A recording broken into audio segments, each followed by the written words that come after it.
तो आइए बात करते हैं स्पीकर के बारे में। स्पीकर एक आउटपुट डिवाइस है जो साउंड कार्ड की मदद से कंप्यूटर से 3D ऑडियो को आउटपुट देता है। जो भी हम ऑडियो फाइल प्ले करते हैं या वीडियो फाइल में जो ऑडियो होता है उसे हम स्पीकर की सहायता से सुन सकते हैं। आप यहाँ डायग्राम देख पा रहे हैं, उसी को हम ऑडियो कार्ड कहते हैं। मेमोरी यूनिट देखिए, मेमोरी दो तरह के पाए जाते हैं। एक होता है प्राइमरी मेमोरी, दूसरा होता है सेकेंडरी मेमोरी। एक होता है परमानेंट, एक होता है टेम्पररी। जो रोम है वो एक परमानेंट मेमोरी है और वही रैम जो है वो एक टेम्पररी मेमोरी। रैम जो है वो वोलेटाइल इन नेचर होता है, जिसे बदला जा सकता है। रोम जो है उसे बदला नहीं जा सकता है।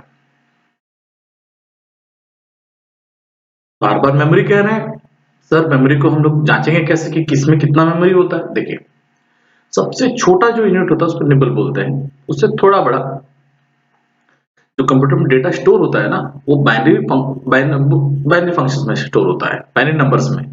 ठीक है, जिसको हमें जीरोस और वंस कहते हैं, मैनमोनिक सिंबॉलिक कोड्स में स्टोर होता है। ये जो डिजिट्स हैं, जो बिट होता है, ये अगर 8 बिट हो जाए तो एक बाइट कहलाता है।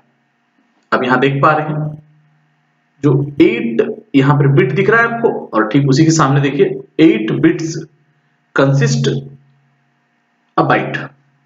ठीक है, और उसी तरह जब 1024 बाइट्स होते हैं उसे हम लोग 1 KB कहते हैं, यानी कि किलोबाइट।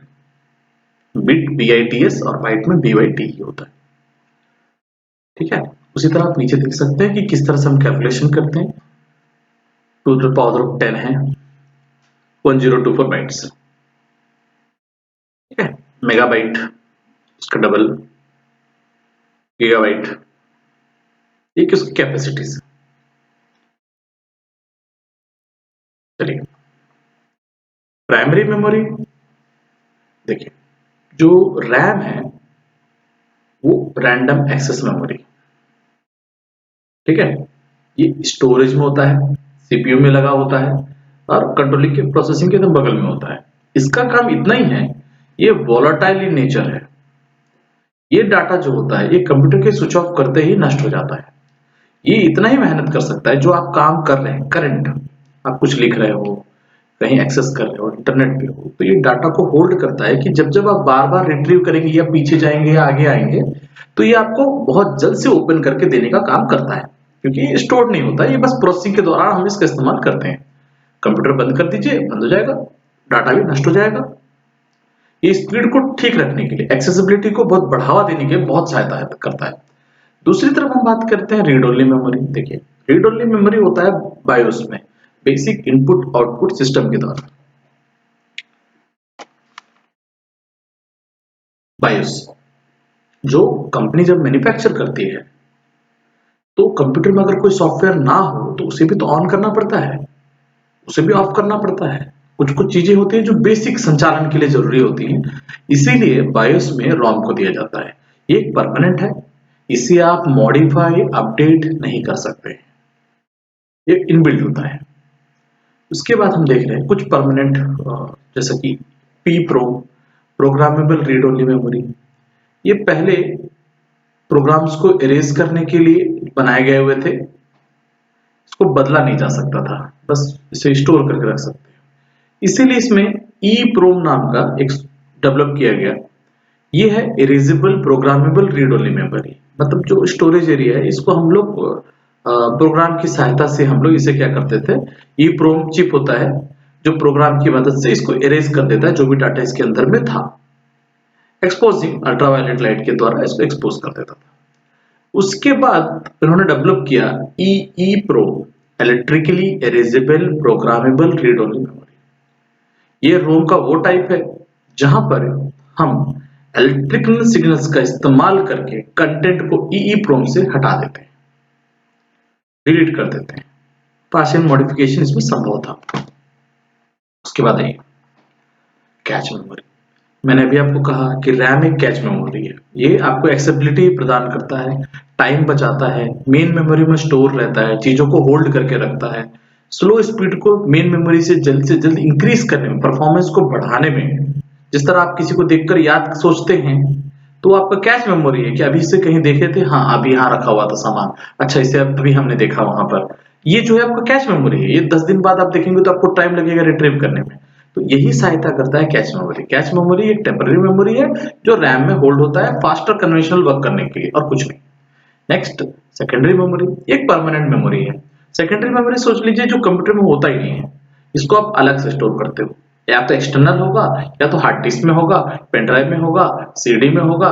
ये सारी चीजें क्या है, ये सारी चीजें सेकेंडरी है। ऑक्सिलरी है ऑब्वियसली, या तो कंप्यूटर के अंदर होगा एक ही, या तो बाहर होगा, CD, DVD, pen drive, phone, अब जहां भी इसको लेके मूवेबल कर सकते हैं एक जगह से दूसरी जगह, उसको सेकेंडरी कहते हैं। मैग्नेटिक टेप, पहले जमाने में आपने गाना सुना होगा तो उसमें टेप होता है, वो मैग्नेटिक मटेरियल से बना होता है जिसमें डाटा को स्टोर करके रखते हैं हम लोग।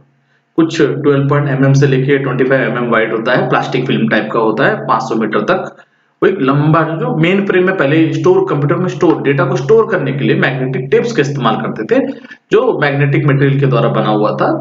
और उस समय के लिए तो बहुत बड़ी उपलब्धि थी भाई, कि हम किसी चीज को स्टोर करके रख सकते हैं मैग्नेटिक टेप में।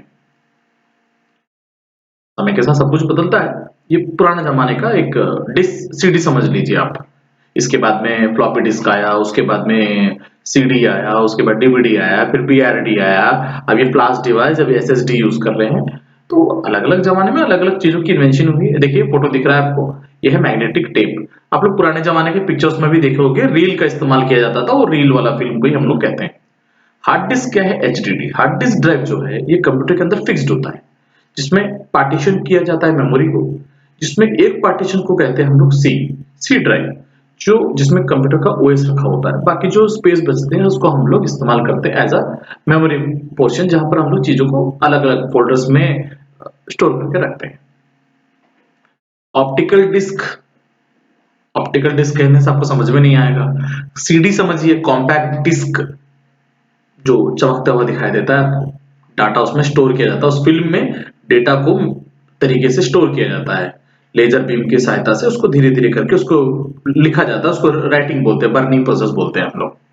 ये एक्सेस करने के लिए कितना है सर, एक सीडी का देखिए अप्रोक्सीमेटली जो डायमीटर होता है वो 4-4.5 इंच के अंदर में होता है। इसके बाद इसमें कम से कम हम 600 से लेके 700 MB तक के डाटा को होल्ड कर सकते हैं। 600, एग्जैक्ट 600 तो नहीं है, 600 से 700 तक डाटा आ जाता है इसमें। ठीक है, अगर नया वाला देखोगे तो 700 तक आ जाता है। नेक्स्ट, कॉम्पैक्ट डिस्क आर, री रिकॉर्डेबल है। देखो कॉम्पैक्ट डिस्क जो था, एक बार आप बंद करने के बाद उसे आप एरेज नहीं कर सकते, रोम की तरह बदल जाता है।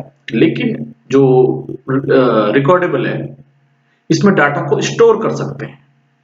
ये राइटर्स डाटा है, जिसको ब्लैंक सीडी को लाए, लगाए, बंद कर दिए, और डाटा उसमें रिटर्न हो गया। यानी कि उसमें जो हम सोचे 10 फाइल था, 10 फाइल को लाए, उसमें डाले और स्टोर कर दिए। इसमें एक फायदा था कि जो जगह बचा हुआ था, इसका इस्तेमाल हम नहीं कर सकते थे। सोचो कि 600-700 है, 600 ही समझिए, हमने उसमें 500 कर दिया, अब हम चाहते हैं कि 100 का कोई फाइल पड़ा है उसको उसमें डाल दें, आप एडजस्ट नहीं कर सकते। इसी के लिए बाद में समय के साथ जब बदला तो हमने बनाया CRY-W, रीराइटेबल डिस्क, जहां पर सोचिए कि 600 में अगर 400 का इस्तेमाल हम कर चुके हैं, तो बाकी बचे हुए 200 MB का भी इस्तेमाल हम लोग बाद में कर सकते थे, जो उसमें डाटा एडजस्ट हो जाता था। उसके बाद डीवीडी का जमाना आया। डीवीडी अपने समय से सीडी से बहुत ही आगे था, जहां हम लोग सीडी में 600-700 तक ही स्टोर कर सकते थे, वहीं पर डिजिटल वर्सेटाइल डिस्क जिसे कहते हैं हम लोग डीवीडी, उसमें 4.7 से लेके 5.2 GB तक डेटा को स्टोर किया जा सकता था। ये हाई स्टोरेज कैपेसिटी था, 600 से आप कंपेयर करिए 10 गुना ज्यादा है भाई। तो स्टोरेज कैपेसिटी के हिसाब से तो ठीक ठाक ही है उस जमाने के लिए। इसमें हम लोग audio file, video file, OS, बहुत सारे डाटा है जो उस समय के हार्ड डिस्क के कंपैरिजन में देखा जाए तो आपके पास अगर 5-6 डीवीडियां हैं, नहीं सॉरी 5-6 नहीं, 10 डीवीडियां हैं, तो आप एक अच्छे खासे 80 GB के हार्ड डिस्क को आप उसमें स्टोर कर सकते हैं। इसके बाद भी एक है, उसे हम लोग बीआरडी के नाम से जानते हैं। बीआरडी ब्लू रे डिस्क है, जिसमें कम से कम 25 GB तक हम डेटा को स्टोर कर सकते हैं। उसके बाद फ्लैश ड्राइव